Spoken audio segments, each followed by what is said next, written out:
Hello, my lovelies. This is going to be your weekly shadow work and guidance. We're going to start with conversations with your inner self. Deck 1 is about identifying triggers. Deck 2 is about how we integrate and resolve those. So if these trigger anything within you, that's something that could be unresolved, sit with it, feel the emotions, breathe through it, journal about it, have those conversations with yourself to work through it. Inferior.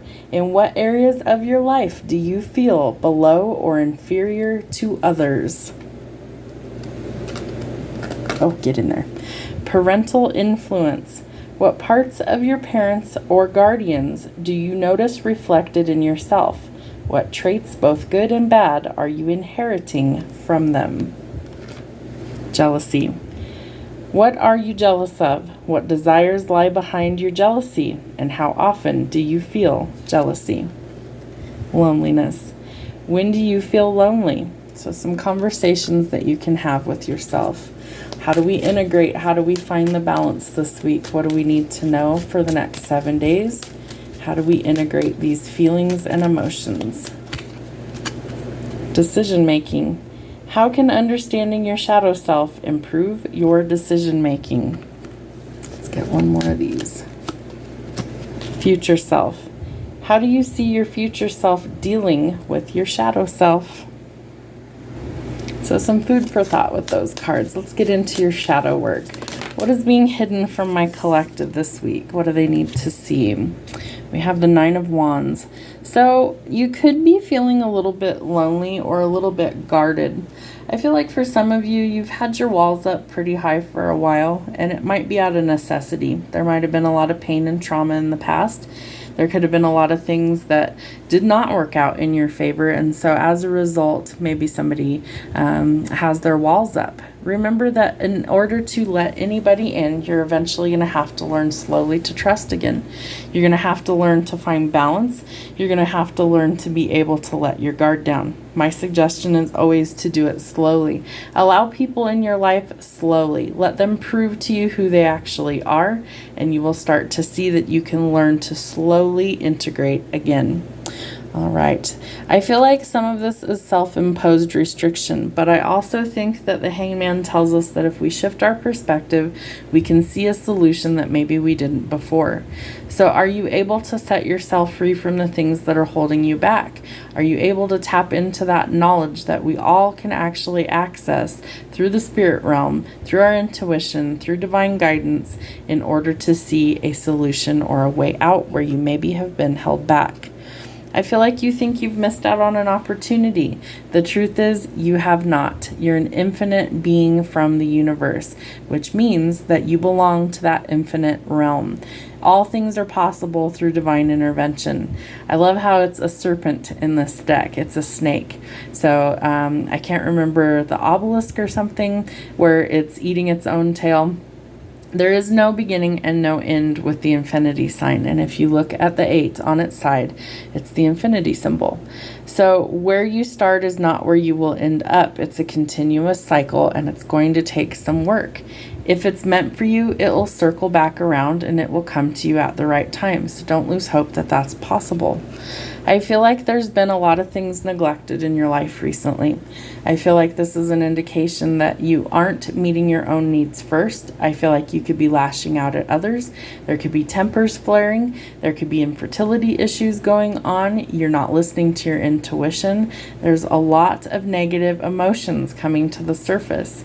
I feel like somebody's also indulging in things that aren't healthy for them. So whether that's things like alcohol or drugs or things that are just negative, I feel like that's something that we really need to take action on letting go of. It's going to take strength. It's going to take courage. I feel like in this card especially, we have the snake tamer. The arrow on the ground tells us that we are first going to have a setback before we catapult forward in a new direction of success. You might feel weak and defeated right now. Know that you are strong enough. Dig deep and find that inner courage in order to keep going. Spirit wants you to make up your mind. There's some indecision here about the future. What is it that you want? Are you willing to take action when the time is right in order to go forward? You need to contemplate the future. You might be traveling, moving, relocating, and there's been a lot of delays. So embrace the delays as an opportunity for you to get into alignment so that your dreams can become a reality. What do we need to know about our future self? What do we need to know how to integrate and find the balance? That's way too many. We're going to take the only one that is flipped on the outside. All right, the Seven of Wands.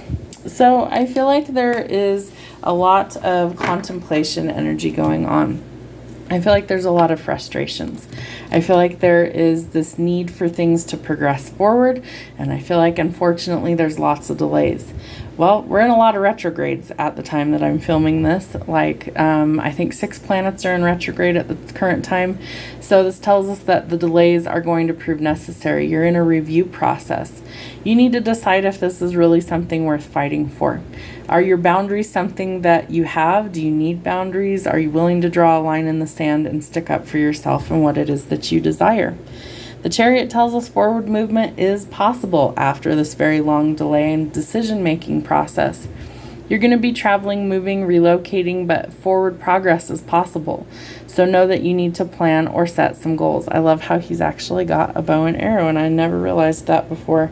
He's getting ready to shoot this arrow with his bow and go in a new direction. So I feel like you're going to have the setback in order to get set up for where you need to be in the future. Are you trusting your intuition? Remember, there's all this hidden wisdom and knowledge that you have the ability to tap into if you're willing to. She also has a key on her jacket down here, a keyhole. So what is the key? The key is the knowledge, the understanding, the learning. She's also got an infinity symbol on one side and a 0 on the other. So this is a new beginning that leads to ultimate fulfillment, leads to forever, your abundance, your all of the things that are infinite. Remember, you're part of the universe, and that's an infinite being.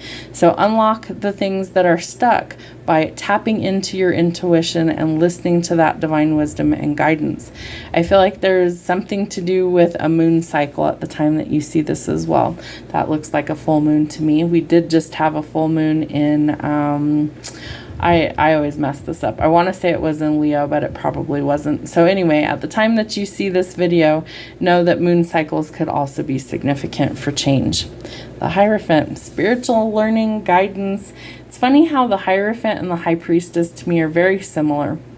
One is really spiritual, one is more like religious in nature, but they both share a common goal. I feel like you are going to be meeting somebody that you're on the same page with, and I feel like your needs have not been met in love for a very long time.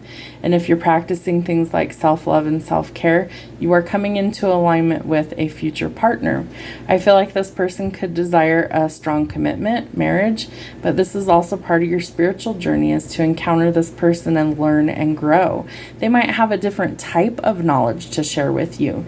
You might be really affluent in something that you know a lot about, but I feel like there is so much that you could learn from this person on a spiritual or religious level. I feel like they're a great mentor, a great teacher, and they're somebody who would be also open to learning from your perspective. So I think that could be really interesting. The Seven of Swords tells us to watch your back. Watch out for things that could be deceptive in nature, somebody that might be manipulating you, and really kind of ground your energy and make sure of the company that you keep. Not all of it is positive. There is a lot of passion or fire that's coming into your life. I feel like there's new opportunities coming in. This person might be very creative, really passionate, really driven, outspoken, ambitious, and also wanting to help you achieve your goals. The Nine of Swords tells us that it's an important lesson for us to learn to let go. So there may have been a lot of sleepless nights, a lot of anxiety, a lot of worry about something. It's time to release the worry and find a solution. There's been a lot of confusion. There's been a lot of rivalry, a lot of competition, and I feel like you are trying to work towards your peace. This new person coming into your life might be a really good mix of excitement and a lot of emotional fulfillment. This person is genuine. They are trustworthy. They are somebody who wears their heart on their sleeve, and I refer to the King of Cups as the ideal father figure. He makes a fantastic partner. He's very nurturing. He's very caring. They are evolving into the Emperor. somebody who is going to take bold action. They're going to weed out the competition. They're going to put you in your softer energy. Remember, energy in tarot is not masculine or feminine. It's simply energy, and it's interchangeable. So take it as it fits. The Emperor is the divine masculine energy. It's protector, provider. They're willing to come in and conquer your fears and give you the safety and the things that you need in life in order to be at your best. So I feel like this could be a very good union. However, somebody might be a little bit unwilling to actually go forward in that direction. So I feel like they're going to have to do their best to win you over by any means possible, I feel like, is what Spirit's telling me. You're very calculated, you're very intelligent, they know that. They also know that you've got a bullshit meter that will see things that are coming a mile away. So lower your sword, be willing to be skeptical but open-minded. Have a wonderful week.